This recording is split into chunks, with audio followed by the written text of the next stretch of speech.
18 لو نجح الاهلي تاريخيا سيواصل تعزيز ارقامه القياسيه، معظم ارقام البطوله مسجله باسم الاهلي، على اكثر فوزا باللقب، على اكثر وصولا للنهائي، على اكثر لاعبا لهذه البطوله، على اكثر تحقيقا للانتصار، على اكثر وصولا الى الدور نصف النهائي، والاكثر الاكثر الاكثر دائما.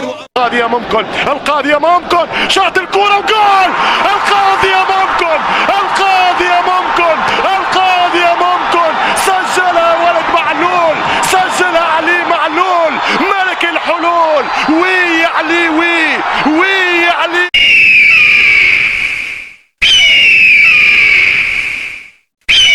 بسم الله الرحمن الرحيم. السلام عليكم ورحمة الله وبركاته، متابعينا الكرام، متابعين قناة نادي القرن.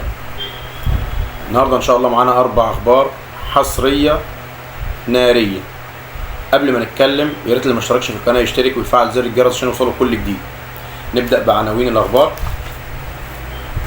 ميدو: تصريحات حازم امام بشان منتخب مصر شهاده ميلاد جديده. تغريدات ميدو تكشف المستور داخل اتحاد الكره بمساعده حازم امام.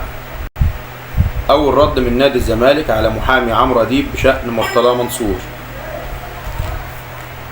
كلاتنبرج: الحكام توجه من داخل اتحاد الكرة المصري.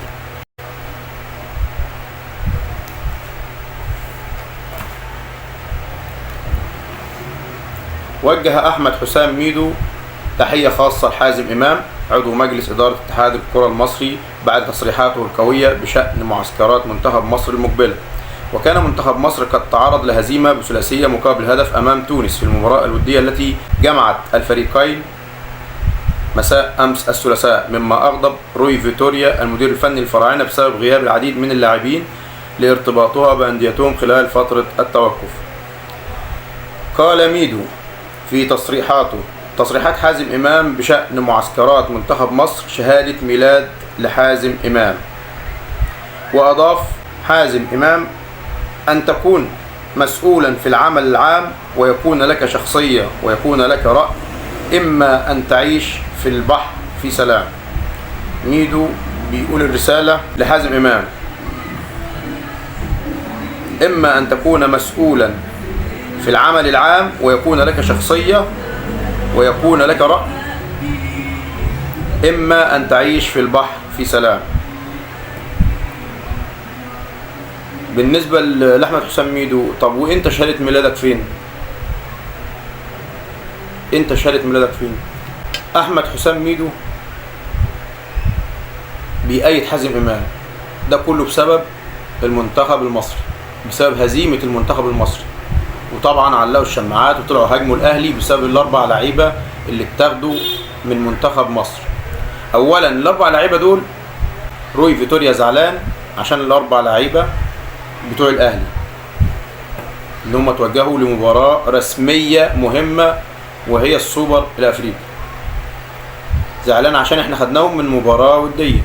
طيب هو في الأول كده احنا ما جيناش خدنا لعيبة الأهلي غصب عن روي فيتوريا وحازم إمام واتحاد الكورة. ده كان بخطاب رسمي من الأهلي لاتحاد الكورة والمدير الفني للمنتخب لحد ما وافق ان ال4 يجي. فبالتالي انت وافقت ان ال4 يرجعوا النادي الاهلي. ما تعلقش بقى فشلك على ال4 لعيبه اللي رجعوا الاهلي، ما تعلقش فشلك على كده.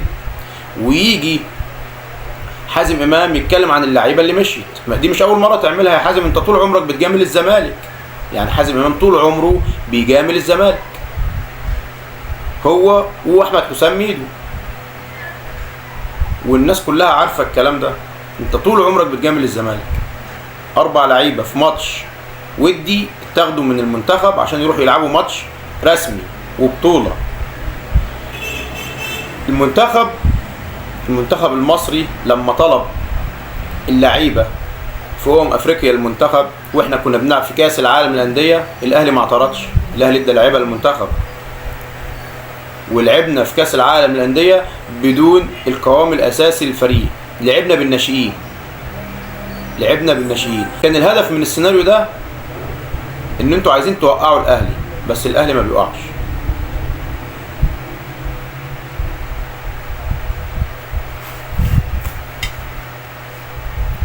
كشف أحمد حسام ميدو ما يدور داخل اتحاد الكرة وتحركات حازم إمام من أجل مساعدة ناديه السابق ومخالفة ما يتخذه مجلس إدارة الجبلاية. ركز يا أحمد يا حسام يا ميدو أنت وحازم إمام، عشان دي تصريحات ليكوا قبل كده قديمة. تاني، كشف أحمد حسام ميدو ما يدور داخل اتحاد الكرة وتحركات حازم إمام من أجل مساعدة ناديه السابق ومخالفة ما يتخذه مجلس إدارة الجبلاية. كنتوا بتخالفوا القرارات بتاعت مجلس الإدارة اتحاد الكرة. من قرارات: مرتضى منصور رئيس الزمالك المعزول وأحمد حسام ميدو كان قد صرح من قبل أن النادي عليه مديونية تتراوح بين 55 ل 60 مليون جنيه. أحمد حسام ميدو مرتضى منصور صرحوا قبل كده ان النادي عليه مديونيه لاتحاد الكوره 55 من 55 مليون ل 60 مليون لاتحاد الكوره، وانه لن يستطيع قيد لاعبين جدد في قائمته الا بعد دفع هذه المديونيه. وكتب ميدو عدد من التغريدات عبر حسابه الشخصي على موقع التواصل الاجتماعي تويتر: كشفت عن قيام حازم إمام بمجاملة نادي الزمالك ومحاولاته المستمرة من أجل إجبار مسؤول اتحاد الكرة على عدم تنفيذ قرارهم. ده ميدو اللي بيقول كده بلسان ميدو. كشف تاني بلسان ميدو: كشفت عن قيام حازم إمام بمجاملة نادي الزمالك ومحاولته المستمرة من أجل إجبار مسؤول اتحاد الكرة على عدم تنفيذ قرارهم السابق بعدم قيد لاعبين جدد في قائمة الزمالك سوى بعد دفع المديونية المستحقة. وكتب ميدو: الزمالك في مقترف طرق. من السهل جدا علاج مشاكل الفريق الواضحة للجميع.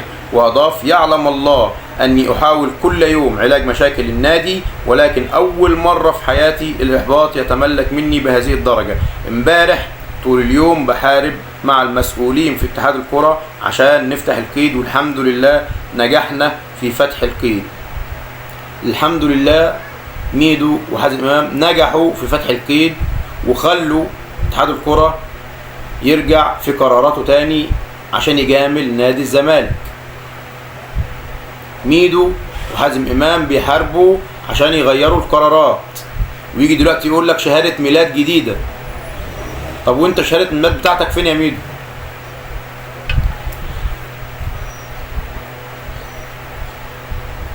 اتحاد الكرة المصري يريد أن يأخذ الزمالك كل البطولات بالمجاملة في التحكيم، ويريدون تعيين حكام لهم لمجاملتهم في كل المباريات. وكانوا يقولون لي يجب أن يفوز الزمالك مهما حدث، لأن الزمالك يعترض عندما يخسر ولا أعلم لماذا يبكون عندما يخسروا. يجب عليهم أن يفوزوا بجهدهم وليس بالتحكيم. ووجهة نظري إن أخذ الزمالك حقه في كل الماتشات سيهبط. دي طبعا وجهة نظر كلاتنبرج اللي كان جاي يطور منظومة التحكيم في مصر. بيقول لك إن الزمالك إن اتحاد الكرة يدار بالتحكيم من الداخل لتوجيه كل البطولات لنادي الزمالك.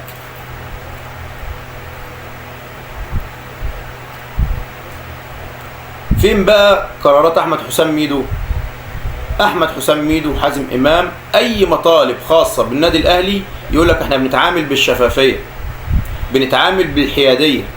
إنما أي قرار للزمالك ولا فيه شفافية ولا فيه حيادية، ويوصل بهم الأمر إن هم يعني يعملوا عداوة عشان خاطر قرارات العقوبات اللي تنزل على الزمالك تتلغي وقرارات لصالح الزمالك تتنفذ. هم دول اتحاد الكرة المصري. ده أحمد حسام ميدو وحازم إمام في اتحاد الكرة المصري. قال المستشار محمود خالد مدير الشؤون القانونية بنادي الزمالك أن لديه لوما على طارق جميل سعيد محامي الإعلامي عمرو أديب، كونه ذكر اسم المستشار مرتضى منصور دون لقب. ده العتاب بتاع محمود خالد. بيعاتب فيه محامي الإعلام عمرو أديب كونه ذكر اسم المستشار مرتضى منصور دون لقب. وأضاف خالد في تصريحات تلفزيونية أنه كانت هناك جنحة ضد طارق جميل والحبس لمدة شهر واجب النفاذ، لكن المستشار مرتضى منصور رفض حبسه حفاظا على مستقبله. المستشار مرتضى منصور رفض حبسه حفاظا على مستقبله. يعني انت كده كده بتطبق القانون بهواك، القانون بالهوا، انت بتطبقه بدماغك. يعني ازاي في واحد يبقى عليه حكم شهر حبس وانت ما تطبقش القانون وانت تسيبه يروح خايف على مستقبله؟ يعني معنى الكلام اللي احنا بنقوله دلوقتي، والكلام ده جاء على لسان المستشار محمود خالد مدير الشؤون القانونية بنادي الزمالك، على لسان المستشار خالد. معنى كده ان انت بتحبس اللي على هواك وبتسيب اللي على هواك، انت كده بتحكم بالهوا. حفاظا على مستقبله. معلقا: طارق داخل يجرح وانا بحاول ادوب الجليد. ودي كانت نهاية الحلقة بتاعتنا النهاردة، ويا رب تكون عجبتكم، ويا ريت اللي ما اشتركش في القناة يشترك ويفعل زر الجرس عشان يوصلوا كل جديد. والسلام عليكم ورحمة الله وبركاته.